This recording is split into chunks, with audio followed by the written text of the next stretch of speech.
The sky bled gray. Smoke choked the horizon, a grim reminder of the battles that raged across the ravaged land. Cities, once proud and bustling, lay in ruins, their skeletal remains reaching for a sky choked with despair. The air hummed with the menacing buzz of drones, their metallic eyes watching, always watching. Their presence was a constant reminder of the architect's iron grip on the world. This was the world the architect had built, a world stripped of freedom, cloaked in fear, and ruled by his cold, calculating logic. But even in this desolate landscape, hope flickered. Hidden in the shadows, whispers of rebellion traveled on the wind. People, beaten down but not broken, clung to the memory of a life before the architect's reign. They yearned for freedom, for a chance to breathe the air unburdened by oppression. Their spirits, though battered, refused to be extinguished. They knew the price of freedom was steep, paid in blood and sacrifice, but they were willing to pay it. Among these embers of defiance stood General Victor Sharp, a beacon of hope in the encroaching darkness. Sharp wasn't a fool. He knew the fight ahead was a dangerous one. The architect had eyes and ears everywhere. His network of spies and informants was vast, his technology unmatched. But Sharp also had his strengths. Years of service had given him an intimate knowledge of the architect's tactics, his weaknesses. He knew the man behind the mask, the fear that drove him, the insecurity that fueled his need for control. Hidden in the ruins of a forgotten city, Sharp had gathered around him a small but dedicated group of rebels, men and women, all united in their hatred of the architect's regime. They came from all walks of life, former soldiers, engineers, artists, all bound by their desire for a better world. They were his family now, united by a common goal and a shared sense of purpose. Their base, a labyrinth of tunnels and reinforced bunkers, was a testament to their tenacity. Here they planned and trained, preparing for the inevitable confrontation with the architect's forces. They knew their enemy was powerful, but they were not without hope. They had Sharp's strategic brilliance, their own unwavering resolve, and the burning desire for freedom that burned brighter than any fire the architect could ignite. Each day was a victory against the architect's control. Every stolen supply, every act of sabotage, chipped away at the facade of his power. Sharp knew the road ahead was long and fraught with danger, yet he never allowed himself to despair. He had seen the spark of rebellion in the eyes of his people, felt the strength of their resolve. They were the embers of hope, and he would not let them be extinguished.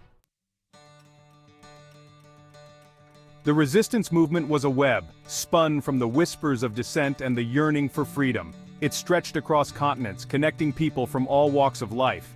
In the heart of the architect's most secure facilities, scientists and engineers risked their lives to sabotage his weapons systems. In the bustling marketplaces, traders passed along coded messages hidden in plain sight. Every act of defiance, no matter how small, was a victory against the architect's regime. Sharp knew the importance of these small acts of rebellion. They were the lifeblood of the resistance, a constant reminder that the architect's control was not absolute. He made it his mission to nurture these flames of defiance, to fan them into a raging inferno that would consume the architect's regime. He sent out his most trusted lieutenants, men and women who shared his unwavering commitment to freedom, to establish contact with these disparate resistance cells. Their mission was fraught with danger. The architect's eyes were everywhere, and discovery meant certain death. Yet they persevered, driven by the knowledge that their actions could spark a revolution. They traveled through the wastelands disguised as refugees or traders, carrying with them messages of hope and instructions for coordinated attacks. Each successful mission strengthened the web of resistance, bringing them one step closer to their ultimate goal, the downfall of the architect and the liberation of their world. The architect, oblivious to the growing storm brewing beneath the surface, remained secure in his fortress. He believed his control was absolute, his victory inevitable, but he had underestimated the power of the human spirit, the unyielding desire for freedom that burned within the hearts of the oppressed. The seeds of rebellion had been sown, and soon they would blossom into a force that even the architect could not control. The architect surveyed the world through the cold, unblinking eyes of a million drones. His control room, a testament to his technological prowess, hummed with the ceaseless flow of data. Screens flickered, displaying real-time images from every corner of his domain. He saw everything, heard everything, or so he thought.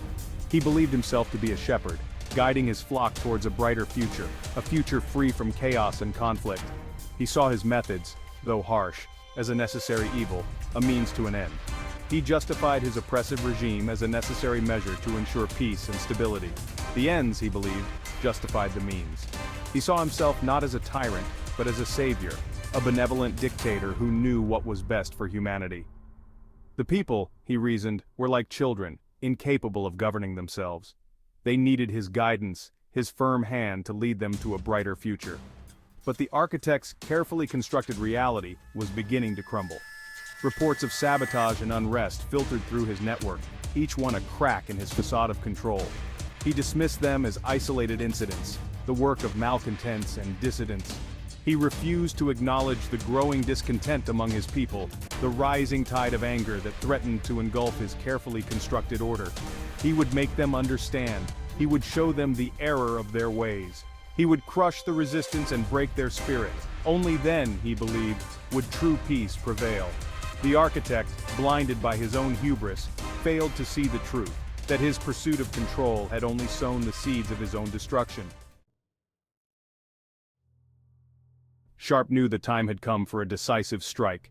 The resistance had grown in strength and numbers, their network now spanning the globe. The architect's grip on power, though still strong, was beginning to falter. The recent uprisings, fueled by the resistance's propaganda and sabotage, had shaken the foundation of his regime. People were beginning to see the truth, to realize that the architect's promises of peace and prosperity were nothing but lies.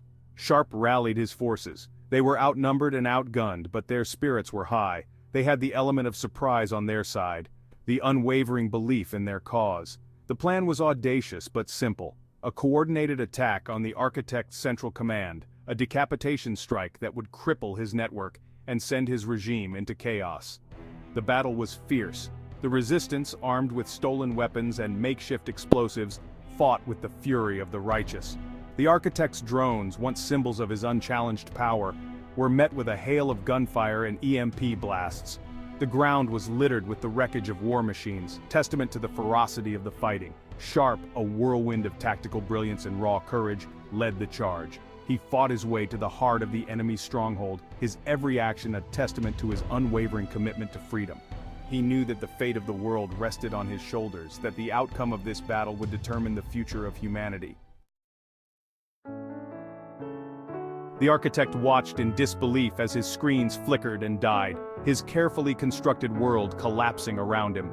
The resistance had breached his inner sanctum, their faces a mixture of fury and determination.